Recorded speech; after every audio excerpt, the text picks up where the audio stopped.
Welcome, everybody, to the Redzone Report. I'm your host, Izzy, right here on the Built-in Buffalo YouTube, Facebook, and X channels, here to discuss the final thoughts and conclusions I've had from Bills OTAs. They've wrapped. They'll be back in a few weeks for training camp in my hometown of Rochester, New York, Pittsford, New York, whatever you want to call it. Let's go and let's talk about it.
Hey guys, welcome back. I'm your host, Izzy, again, here on Built-in Buffalo. This is the Redzone Report. Been doing this show for a while now, and the season is another week ahead, right? We got 1 week gone, OTAs. Next week, nothing. Then we got a couple of weeks of nothing, and then we got training camp at St. John University, or St. John Fisher University in Rochester, Pittsford, New York. Awfully close to where I grew up at. My mother is an alumni of St. John Fisher College, which is now St. John Fisher University. So for years, we used to go back, especially when I was still in military service. We'd go back every year and go watch the Buffalo Bills practice at training camp. And so it was a good time going and getting on the bus at Pittsford Sutherland or Pittsford Mendon High School. I actually attended Pittsford Sutherland for my freshman year. And then, riding over to St. John Fisher and having a good time. Saw a lot of Bills fans there over the years. And we've been recently, too. A couple years ago, we went. But mostly now to the red and blue game in Buffalo to see some of my Built-in Buffalo guys. Got to go back sometime soon, hopefully this year.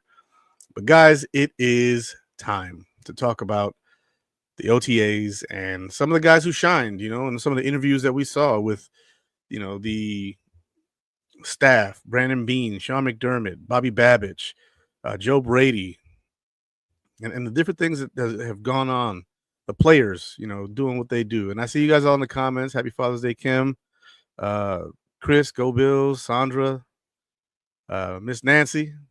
Give Lance a big hug for me. I can't do it myself, so you give one for me. Thank you for the Happy Father's Day wishes, and Happy Father's Day to all the fathers watching today. I don't know if my audience is going to be as big because it's Father's Day, but it's cool because it's Father's Day and I want to do this, so it's what it is. We're going to start position by position and just kind of go from there. And quarterback, Josh threw 3 interceptions the other day, and everybody's like, whoa, what's going on there? And it just turns out that the offense is still trying new things, and the defense is getting better. They are. Joe Andreessen had an interception on Josh Allen. He threw 3 of them, and that's fine. It's OTAs, it's practice. But we got guys, some guys were a little worried about it. And it's like, no, don't worry about that, man. It's OTAs, right? It's practice. We talking about practice, okay?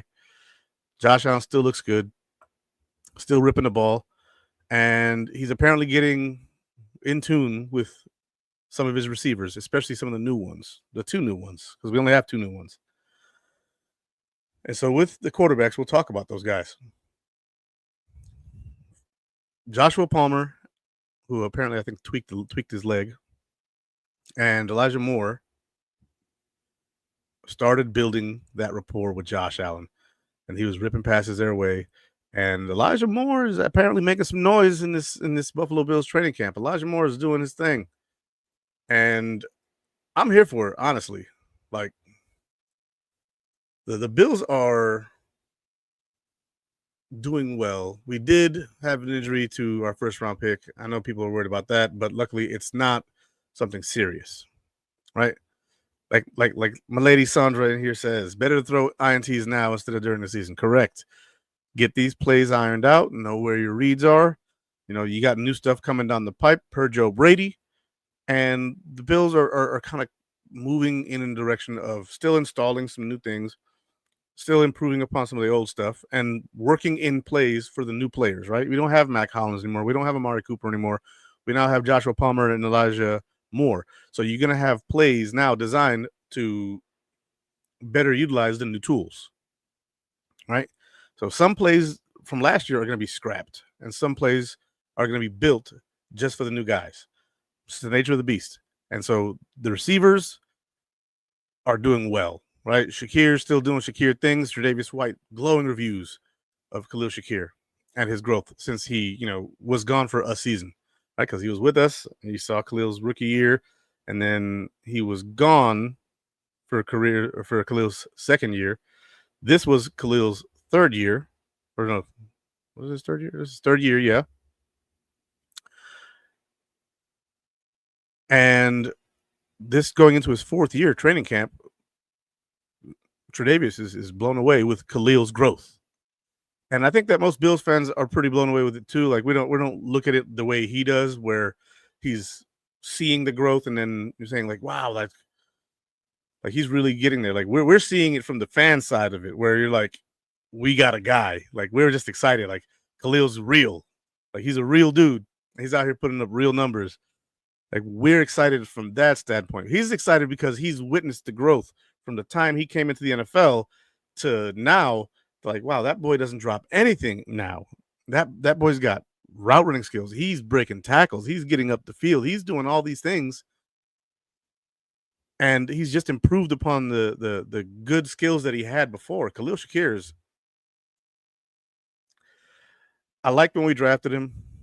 His rookie year was what it was. He had 10 catches, but his second year, he popped off. And then this is his third year.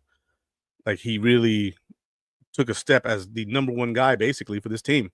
Although Mac Hollins had more touchdowns, Khalil Shakir had more targets, receptions, yards, and he missed time. So Khalil Shakir is a guy I'm really excited about this year. But we've got some other receivers out there.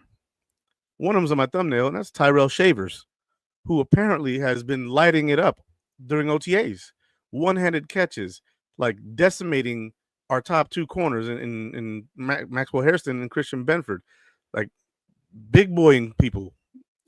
He is making strides. And now he's making it difficult for the Buffalo Bills at wide receiver 6 if we keep 6, because we usually keep 5. But if we were to keep 6, he's got his hat in the ring for that. He's already showing out. He's already putting up the routes. He's already catching the passes. He's not dropping anything. He is playing outstanding in camp, right? It's just camp. It's OTAs. No pads yet, right? So this is just in shorts. So let's take it for what it is. But also, everybody at this point in time has a chance to show what they got.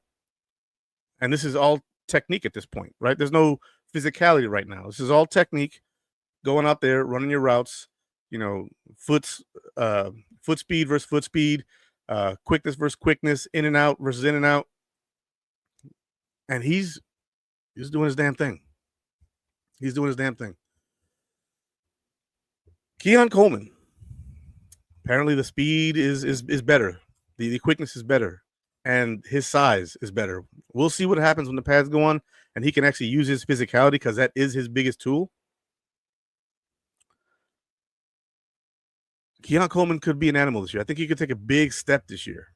And if he does take a step this year, excuse my hoarseness in my voice, if he does take a step in this year, in the right direction this year, because his mentality is like, it's either good or it's bad. Like, there's no in between here. Like, just because I'm young doesn't mean that I get to suck it up and then we can chalk it up to me being young. He's like, no, I have to either deliver or not. There's no difference between me and any other player. And whoever makes the play makes the play. That's just the reality of it. He wants his role to be one that's equivalent to a veteran. Now, is that realistic? Why not? We've had players come in day one playing, starting, right? And he last year had a chance to do that. He got hurt when we played Miami, and Jordan Poyer took him out, which is why a lot of Buffalo Bills fans have soured on Jordan Poyer. But Coleman is the guy who's looking to make a change and take steps in the right direction, and he's putting in the work. And that's really the important part about it, right? Because as of right now, all we got is shorts workouts, right? He's doing his thing. He's catching some balls. He's had some hiccups here and there, but Coleman is putting in the work. He is working his ass off. I've seen the videos of him with CeeDee Lamb down in Texas, Louisiana, wherever they were at. I know they were in Texas at one point. I'm pretty sure that they've probably worked out in Louisiana a little bit. Coleman, I guess, doesn't really like to go back home like that because, the trouble from where he's from. Not the trouble that he had, but that there's a lot of trouble that goes on there. And you don't want to be a rich guy there, I guess, maybe. But Keon Coleman has a chance this year to really blow up. I see you, Christopher, in the comments from X. Keon Coleman is going to have a breakout season. I hope so. I hope so, because it's everybody eats, but it's whoever gets open eats. That's really the gist of it. That's really the gist of it. I see you, bro. The scary thing is 𝐼𝐸 has another level, and mix in this crew, we about to be dangerous. Not going to lie. I agree. 𝐼𝐸, probably top 2 or 3 slot receivers in the NFL right now. Easily. And as of right now, he's the top receiver on this team. But if Keon Coleman can start lighting it up on the outside, and Joshua Palmer and Elijah Moore can get in there and make it so you can't just double Khalil, he's going to be a real problem. He's going to be a real problem. And we already know, right? Curtis Samuel's going to be our big motion guy. 𝐼𝐸 also goes in motion quite a bit. But Curtis Samuel will be that gadget motion type receiver. The way I'm looking at it, Keon Coleman, 𝐼𝐸, Joshua Palmer are probably our top 3 receivers. And then Elijah Moore is going to be that guy who competes for that wide receiver 4 spot. Now, let's not bug out about wide receiver 4, right? Gabe Davis's rookie year, he was wide receiver 4. Gabe Davis put up some decent numbers that year. He put up like 600 yards and 7 touchdowns. Like, you can have production from wide receiver 4. It's not that serious for someone to be wide receiver 4 on an NFL team. And that position is, generally speaking, a guy who is overlooked by the other team, right? They're not really going to focus on him because they got 𝐼𝐸. They have Dalton Kincaid to look at. They got Keon Coleman to look at. They got other guys. They got bigger fish to fry. And that guy often gets one-on-ones. And I don't think that one-on-ones is healthy for defenses when the one-on-one is Elijah Moore. He's too fast, he's too shifty, and he catches the ball with his hands. He's not a body catcher. He's a hands catcher. Our top 4 receivers, 𝐼𝐸, Joshua Palmer, Keon Coleman, Elijah Moore, are going to be a problem. They're going to be a problem for other teams. And Josh is reading the field, right? Josh Allen's reading the field. Now, we start off with quarterbacks. We're now into receivers a little bit, but there also seems to be a battle heating up for QB2 between Mike White and Mitch Trubisky. Mitch is doing Mitch's things. He's playing well for the backup spot, but Mike White's apparently starting to get it. And if Mike White gets it, he has played some good football, right? Not impressive football, but good football. When he was in Miami, won some games there. As a backup, I could see it. He's not really a Josh Allen style guy, which Trubisky is more of a Josh Allen style guy, but I don't know if you really need that. Maybe you just need somebody who can read the defense and deliver the ball on time, which Trubisky's had a hard time with in the past. If something happened to Josh and he had to miss a game or 2, like if it was just a minor injury, Mike White's making a push to take that second quarterback spot. Let's see, right? When we go 4 and 1 tight end, that's when we will be nasty. We're gonna be nasty a lot of different ways. Like James Cook on the field, off the field, man. Because then they also have to look at James Cook, Ty Johnson, and then Dawson Knox is also slept on. But the quarterbacks competition, we save a little more money if we cut Trubisky. I think we save like $2.5 million or something like that. His deal was like $5 million, 2.5 guaranteed. Well, last year he made 2.5. So if they let him go now, this year, we save more money letting him go than Mike White. Now that's an incentive for Mike White to do better, because if he does better, he's not only the better option but the cheaper option. He's actually got a leg up in that competition. See, Paul Joe Franzen says, I don't think offense is going to be even an issue because it was strong last year and it's just going to get stronger. I think the thing is defense would be really bulked up, and that's what's going to change us moving forward. I think so too. I agree with that statement. The offense was good last year, but they can't keep doing the same thing they've been doing. Like Joe Brady said, you have to adapt and evolve. You have to move forward. You can't just keep doing the same stuff, because teams will lock in on what you're doing. I'm like, oh, we've seen this play a few times, because they just do the same thing over and over again. Sandra comes in. Trubisky can go, keep White. I don't know if it's that simple. You know, Josh does love his Mitch. He loves Trubisky, so we'll see what happens there. But I think Mike White has a chance to take that spot. From what I've heard from camp, Mike White, Mitch Trubisky are in a battle there. There's not a one-sided affair as it was last year. And last year, I don't even think, was Mike White here in training camp? I don't remember. But it's going to get interesting here. Mike White, Mitch Trubisky. But then if you look at the wide receiver room again, Shakir, Coleman, Palmer, Elijah Moore, Curtis Samuel. Those 5 guys, I'm almost willing to guarantee make this team unless they find a trade partner for Curtis Samuel. Then, if they keep 6, you got guys making noise like Tyrell Shavers out there making noise. And he wants it. I haven't heard anything about 𝐬𝐮𝐬𝐫𝐤𝐿, which is kind of disappointing, because, you know, you brought him in here.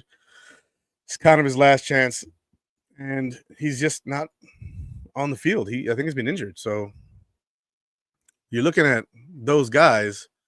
Jalen Virgil's another guy who the Bills like. He's got the speed. Caden Prather, rookie, 7th-round pick, has been doing some stuff in practice too, from what I understand. He's been making a little bit of noise. They brought in some guys like, you know, who is it? Christian Wilkerson, and KJ Hamler's been hurt, I guess. A lot of these guys, either special teams guys, returners. I don't think that's going to be enough. Let's see. Last season, all backups QBs are signed. None are signed past this upcoming season. That's correct. That is correct. But Mike White was only signed for last year, and then he re-signed to a futures deal this offseason because he was on the practice squad, remember? And so now he's in competition with Trubisky. I see you, John. I'll put your comment up here so everybody knows what I'm talking about. This is going to be a fun training camp, guys. Training camp's going to be a blast to cover. I can't wait for it. I will not be doing the show next week, just so you guys know. I will be in Rochester, family situation that we're dealing with. And so I'll see you in 2 weeks. Hopefully there'll be more things that come up that we can talk about that are not negative. But now we move to tight ends, right? Tight end room, I think it's pretty clear cut and dry. Is Dalton Kincaid, is Dawson Knox, is Jackson Hawes. Those are your guys. Zach Davidson's out here and he's making plays, but tight end 3 is, generally speaking, your big blocking tight end. And Jackson Hawes has proved that he can run some routes, find holes in zones, and catch the ball. I think tight end is basically, put it in the mail. It's over. Looking at 𝐬𝐿𝐫𝐿, I think he's making the team, man. He's too versatile on special teams. He's a 4-phase special teamer. He plays fullback. They ramp him up later in the year. He starts to see more time when we start running the ball more because teams are beaten up and broken down. What do? You put your big fullback in there. You let him go out there and block. Give him the ball a couple times. He's going to score that random touchdown every year that he does. 𝐬𝐿𝐫𝐿's a Buffalo Bill. And I think we all love 𝐬𝐿𝐫𝐿. I think that he's a guy that we all get behind. He does his job. He doesn't take up a lot of cap space. He takes up one roster spot, and he does many jobs and functions for the Buffalo Bills. And he can play tight end in a pinch if you need him to, right? If you have a day where two of your guys go down at tight end, this guy can play there. And so I kind of bundle him in with the tight ends more than I do the running backs, just because his blocking nature. But I think that people are reluctant to guarantee him a roster spot. I think he's guaranteed a roster spot. They love Reggie Gilliam, and I do too. See, Dalton had a nice practice last Thursday. Dalton apparently went the hell off last Thursday, catching touchdowns and just beating people. And we were concerned about the injury. Apparently, he's not, because he's out there balling on these boys, just making them look foolish. And so if Dalton Kincaid can turn it up this year, just take it to the next level. It's year 3 for a tight end. Yeah, year 3 for tight ends, generally speaking, is the year where they figure it out. You know, if you go back and look at Chris Kelsey, or not Chris Kelsey. I've been playing NFL 2K today, guys. So 2K5, Chris Kelsey's name, for some reason, is in my head. And I lost my train of thought. But Dalton Kincaid, if he's going out there and he's balling, if you look at Travis Kelce, you look at guys like that, their third year is really where they kind of explode. Dawson Knox, even like his first 2 years, you know, what were we talking about? He drops the ball too much. Dawson Knox goes out there and he catches the hard ones, but he drops the easy ones, right? And then year 3, Dawson's drop rate significantly came down. Now, there were some people out there who still kept remembering what had happened before and bringing it back up whenever he did have a drop. But for the most part, year 3, Dawson Knox's career did this, and then he got paid. And that's why he got paid. Now, it's not been sunshine and rainbows since then, but he still is a safety blanket for Josh. And he's apparently a locker room guy. And he's getting paid a lot of money, so you're not going to cut him and then lose that cap space for nothing when you do have a guy who has a role on this team. And he's a good blocker. My man, bro, said, boo Kelsey. I agree, boo Kelsey. Boo him. Because he's a Chief. Hate him. Not him, but the Chiefs. But looking at the offensive line, we've been over this already. The same guys we had last year are basically going to be the same guys in the same roles. Deion Dawkins, David Edwards, Connor McGovern, Osiris Torrance, Spencer Brown. I think Tylen Grable, Alec Anderson, Cedric Van Prank-Granger, and Ryan Vandermark will be the backups. Everybody else, Kendrick Green, Richard Garage, Rush Raymer, Jacob Breyer, Mike Edwards, Chase Lunt. A few of those guys will be in the practice squad. I think specifically Chase Lunt, Mike Edwards, and Richard Garage, potential practice squad guys. Now that it's a 16-man practice squad, you want to keep some linemen on there. And I think Tylen Grable may be potentially moving to guard after we lose Alec Anderson, or not Alec Anderson, David Edwards, or Alec Anderson could jump in there. They also could be grooming Tylen Grable to be the future left tackle. He's currently Deion Dawkins' backup at tackle. When Deion went out last year with that hand injury, it was only for a few snaps, maybe a drive. He looked good. And whenever he went in there to, rotate him with anybody, he didn't look like there was any drop off. So Tylen Grable is a future offensive lineman of these Bills. I think that he's a guy who will see a place. Also, remember, we have not re-signed Connor McGovern. He's also been injured thus far this offseason, going through OTAs. He's not been available. So who's been getting the reps? The answer is Cedric Van Prank-Granger. That's why he's one of my 3 cover guys on my thumbnail. Cedric Van Prank-Granger has been playing pretty well. There's no contact, so we don't know if his blocking has been great, but he's getting reps with Josh, which is very important, right? And apparently some balls have been, hitting the ground. That happened last year with Connor McGovern as well, right? But what happened during the regular season? It was on point. It's on point. What's up, Doug? I see you in the comments. It was on point last year, right? In camp, it was like, oh, no, did we make a mistake getting rid of Mitch? Connor McGovern proved that to not be the case. We have Connor McGovern for 1 more year, and he's looking to get paid, and I don't know if the money's going to be there.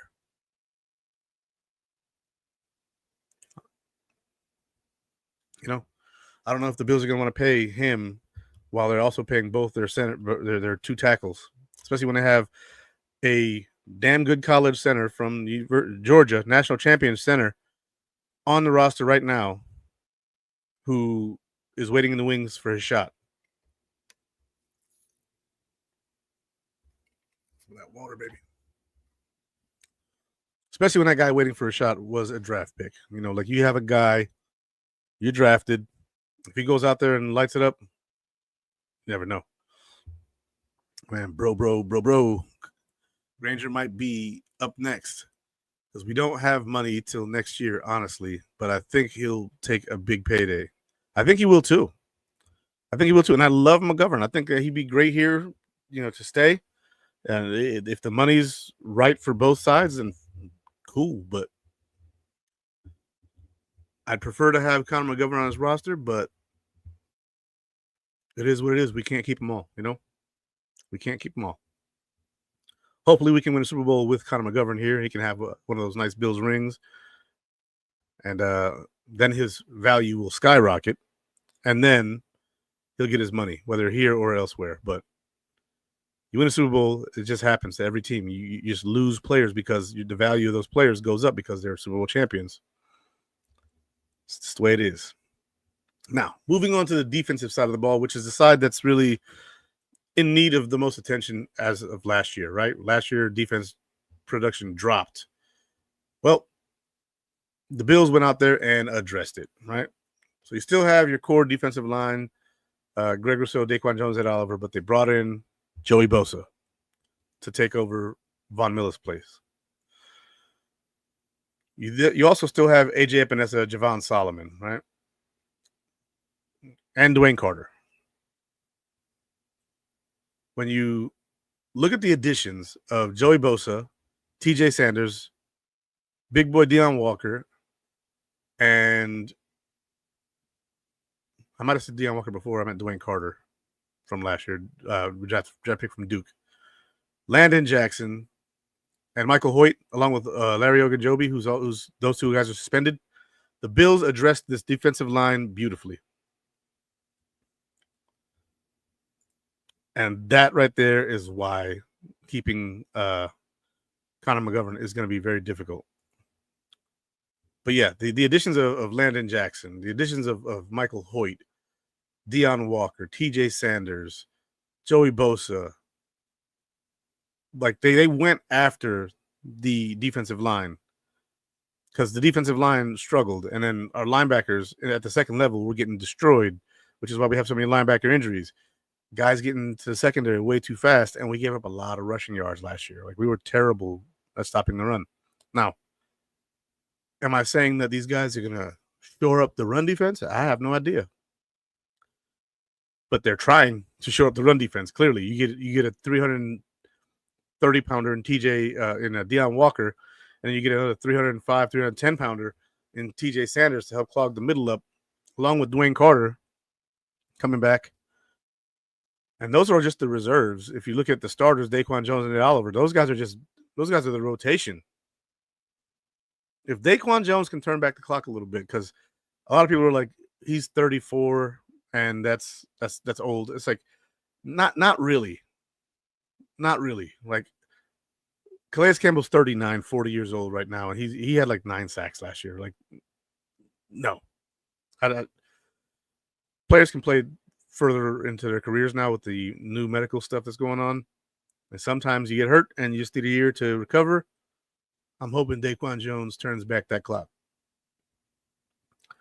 Doug Augie says, also on third down defense, that was a brutal. Yeah, brutal. We were the worst third down defense, I think, this past year, or we were bottom 4. Yeah, we were bottom 4 on third down. It was rough. It was rough because, you know, you're hyped up. Oh, shoot. Okay, we got him to third down. It's 3rd and 5, and they convert. And you're like, all right. By the end of the year, we were just used to it. We're just counting on interceptions and fumbles, like in the Ravens game in the playoffs. Divisional round, they ate us alive on third downs, unless they were throwing an interception or fumbling the rock. Just is what it is. They need to shore that. They need to shore that up, and they got younger and healthier in their rotation. I'm excited for that. Javon Solomon should see more time the first 6 games, especially. I think he will, John, because he was a 6th-round pick last year, right? So I know that people have this thing where they say McDermott doesn't like to play rookies, but he plays rookies all the time.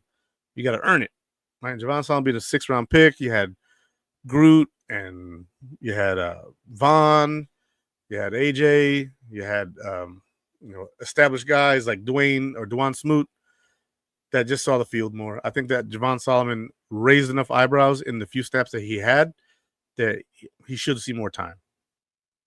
So, yeah, I'm with you there. The linebackers.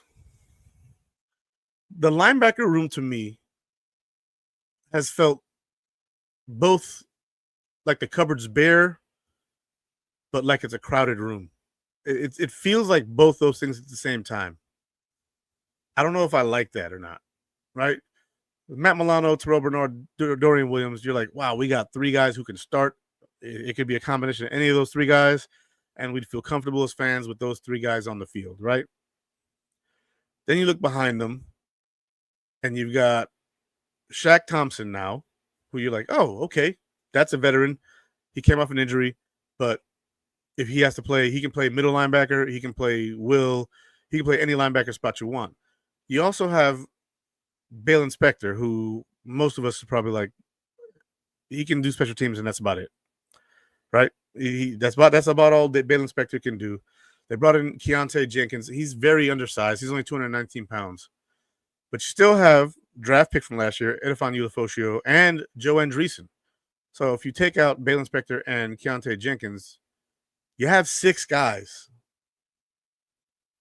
You got 6 guys that are quality linebackers, that 3 of them who are starters, and then Shaq Thompson's probably relegated to backup right now, and then Edifon Ulofoshio and Joe Andreessen, who both play special teams, who can both go in there and play defense for you.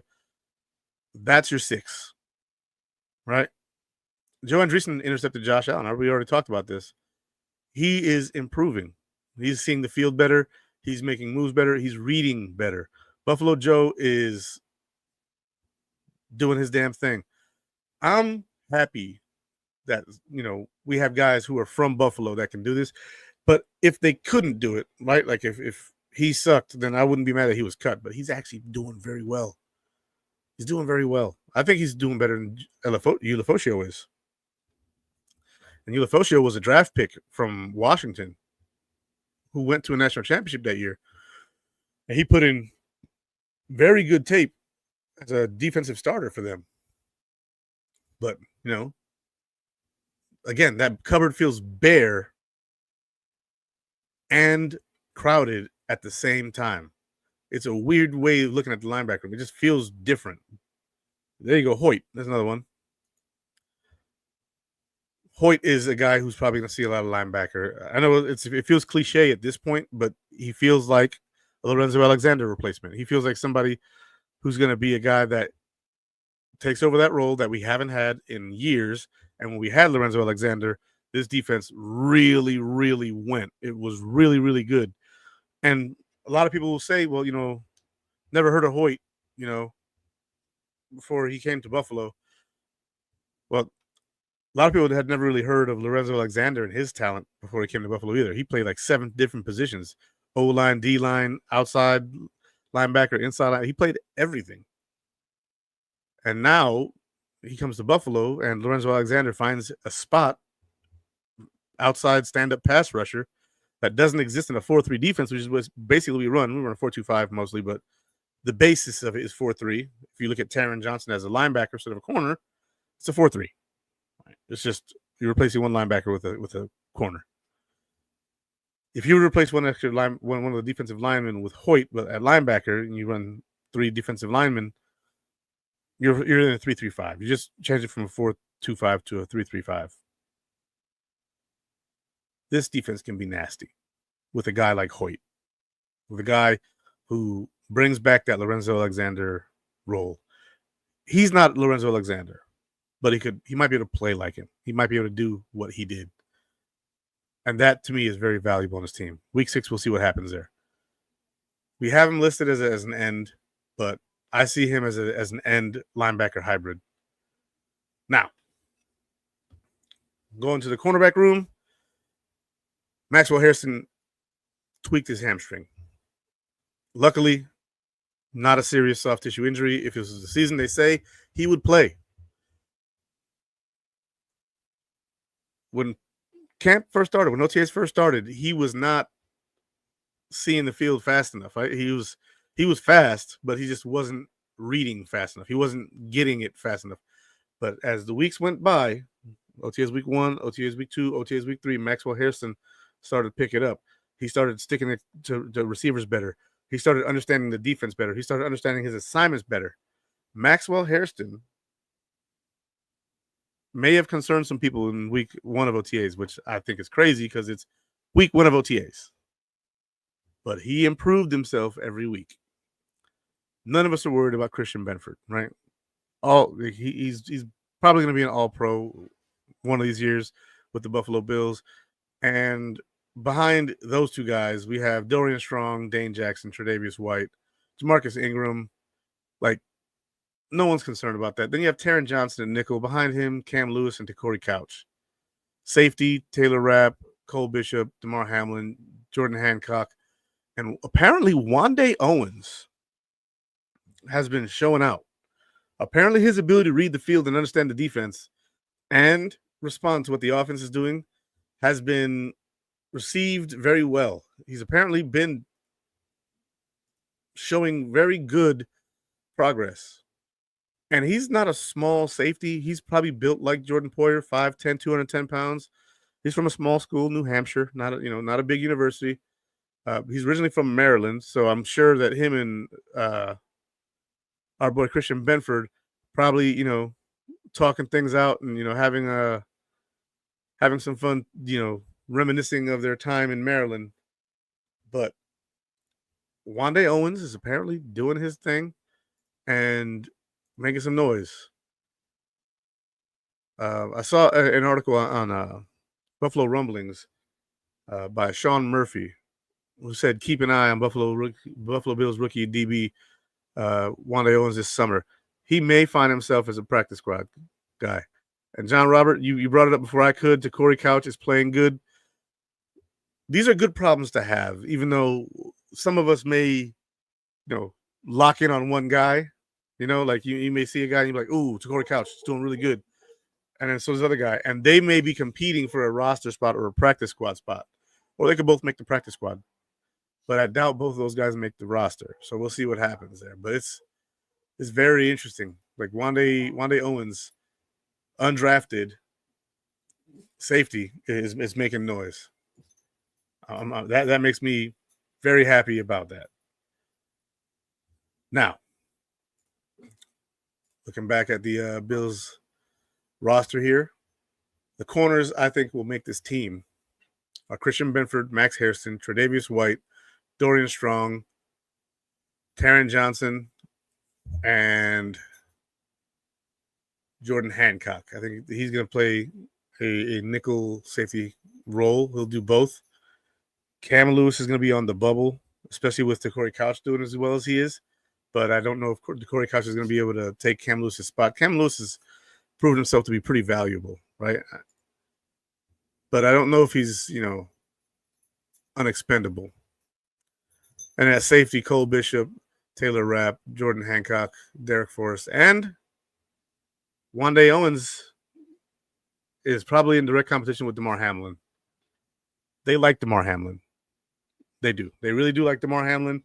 And he is, a veteran. He came back for cheap money. Not as cheap as Owens, but he's relatively inexpensive. That's a battle I could see happening.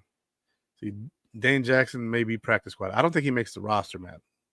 I don't think he makes the roster. And you look at safety, Taylor Rapp, Bishop, Hancock, Forrest, Owens. Forrest has been seeing some time with the ones. With Cole Bishop being out, Forrest has been stepping it up. We'll see what happens. This is going to be fun. It's going to be interesting. And then, of course, special teams. I got Tyler Bass, Jake Camarda, and Reed Ferguson all remaining with the team. My big thing is who's going to be the kick returner. Our special teams coordinator had mentioned that there's a lot of guys who could be potentially that. And, that's a tough one. It's a tough one because you have guys who play prominent roles on this team that can return kicks, but you don't want to put them in that position. But the noise that has been coming from guys like Tyrell Shavers, Ray Davis, freaking Cedric Van Prank Granger, Landon Jackson. We got a lot of guys making some noise. Guys, Elijah Moore, yeah. Oh, Elijah Moore's been making some noise. He's been making some real noise. Him and Josh seem to be clicking very fast, which is exactly what he wanted in the first place, was for him and Josh to be clicking very fast. And so I'm glad that that's happening. But, guys, it is Father's Day, and so I'm going to go spend some time with my family. You guys go spend time with your family. I'll see you guys in a couple of weeks. Be good, do good, God bless, and go Bills. Much love to all of you.